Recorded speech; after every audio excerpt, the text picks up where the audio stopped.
Sleeping Beauty. Read the story along with me and find out what happens. You'll know when it's time to turn the page when you hear this sound.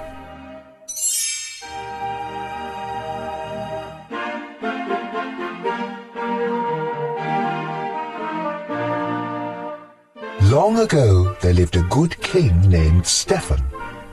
For many years King Stephen and his queen wished and wished for a child.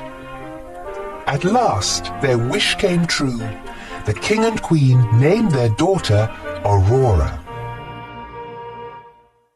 A great feast was planned to celebrate the birth of the new princess. Everyone in the kingdom came to the feast. King Hubert arrived with his son, Prince Philip. The two kings decided that one day Philip and Aurora would marry. That way our kingdoms will always be united, King Hubert told his son. 3 good fairies came to the feast. Each had a special gift for the princess. Flora waved her wand. I give you the gift of beauty. My gift shall be the gift of song, said Fauna. And my gift, began Merryweather. Suddenly, a blast of wind blew open the castle doors. A bright flame filled the room. Then the wicked fairy, Maleficent, appeared from the flame. You did not invite me to the feast, King Stephen, but I, too, have a gift for the princess. Maleficent pointed at the cradle. Before the sun sets on her 16th birthday, the princess will prick her finger on the spindle of a spinning wheel, and she will die. Seize that creature, shouted the king. But Maleficent disappeared in a cloud of smoke. Luckily, Merryweather still had her magical gift to give. The good fairy could not undo the evil spell, but she could soften it. Merryweather waved her wand. Sweet Aurora, she said, not in death, but just in sleep, the fateful prophecy you'll keep. From this slumber you shall wake, when true love's kiss the spell shall break. King Stephen had all the spinning wheels in the kingdom burned. If there are no spinning wheels, he told the queen, our daughter will be safe from harm. The 3 fairies knew Aurora still wasn't safe. Flora had an idea. The fairies would secretly raise the princess themselves in a cottage in the woods. And no magic, Flora told the others. Then Maleficent will never be able to find us. The fairies explained their plan to the king and queen. Reluctantly, the king and queen agreed. That night, 3 peasant women left the castle with a small bundle. The 3 women arrived at a cottage nestled deep in the forest. We must never call her Princess Aurora, Flora told the others. Her new name is Briar Rose. 16 happy years passed. Briar Rose grew into a lovely young woman. She did not know she was a princess, and she had never heard of the evil fairy. But Maleficent had not forgotten the princess. For years her soldiers had searched the kingdom. At last, they gave up. We checked every cradle, they told Maleficent. Fools, she shouted. You've been looking for a baby all these years. Maleficent turned to her pet raven. You are my last hope. Search for a maid of 16 with hair of gold. Go and do not fail me. The raven flew off into the night. The next day was Briar Rose's 16th birthday. The fairies wanted to surprise her with a party, so they sent her out of the cottage. We need berries, Fauna said. Lots of berries, added Flora. Don't hurry back, called Merryweather. The fairies set to work. Flora made a dress, Fauna baked a cake. This dress looks awful, declared Merryweather. The fairies needed a little magic. Meanwhile, Briar Rose was singing to the forest animals. She told them all about a prince she had met in her dreams. Nearby, Prince Philip was riding his horse. When he heard Briar Rose singing, the prince couldn't resist joining in. For a little while they sang and danced together. "What is your name?" Prince Philip asked. "Why, it's—" Just then, Briar Rose remembered that she was not allowed to talk to strangers.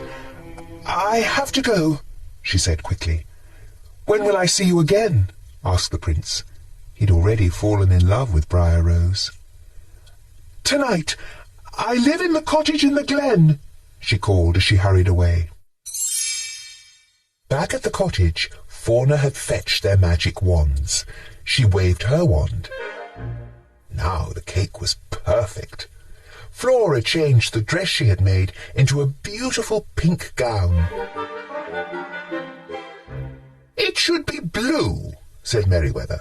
She made the dress blue. "Pink!" shouted Flora. The fairies kept changing the dress from pink to blue, and blue to pink. Pink and blue magic dust flew everywhere. Maleficent's raven saw the magic dust flying out of the chimney.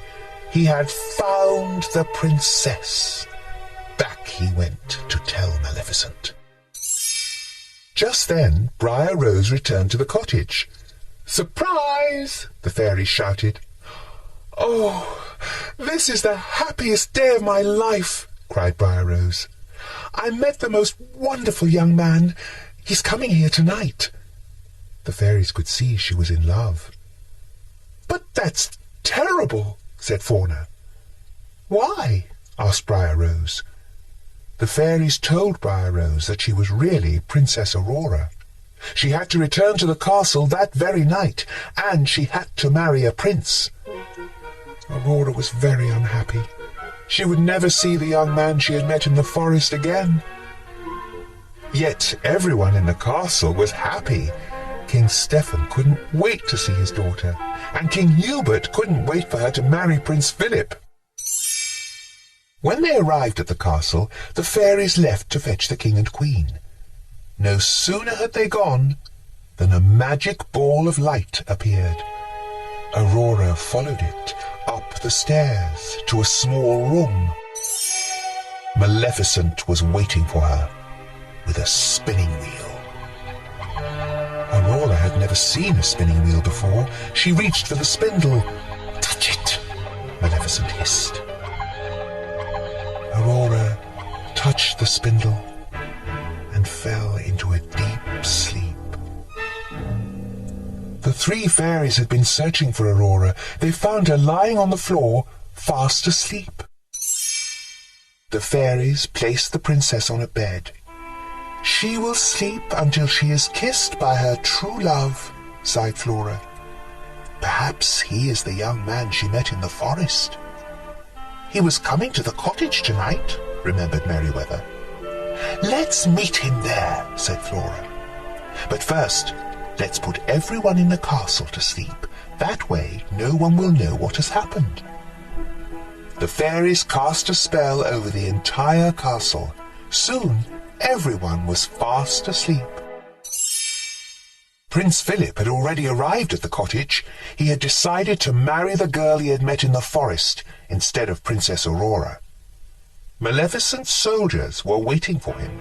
They tied up the prince and brought him to the Forbidden Mountains. Maleficent told Prince Philip that the girl in the forest was really Princess Aurora. She was sure he would never escape to wake his sleeping beauty. But the three fairies realized what had happened. They sneaked into the dungeon and freed the prince. "Take this magic sword and shield to protect you," said Merryweather. The prince set off to rescue the princess. Maleficent tried to stop him. She raised an enormous hedge of thorns around King Stephen's castle. But Prince Philip hacked his way through the thorns. The evil fairy was furious. She transformed herself into a fire-breathing dragon and tried to destroy the prince. Luckily, the magic shield protected him. Finally, the prince saw his chance. He threw the sword at the dragon's heart. That was the end of the dragon. And the evil fairy, too. The prince entered the palace yard. Everyone was sleeping. He raced up the stairs to the tower. The king and queen were very happy to see their daughter, and King Hubert was very happy to learn that the prince and princess were in love.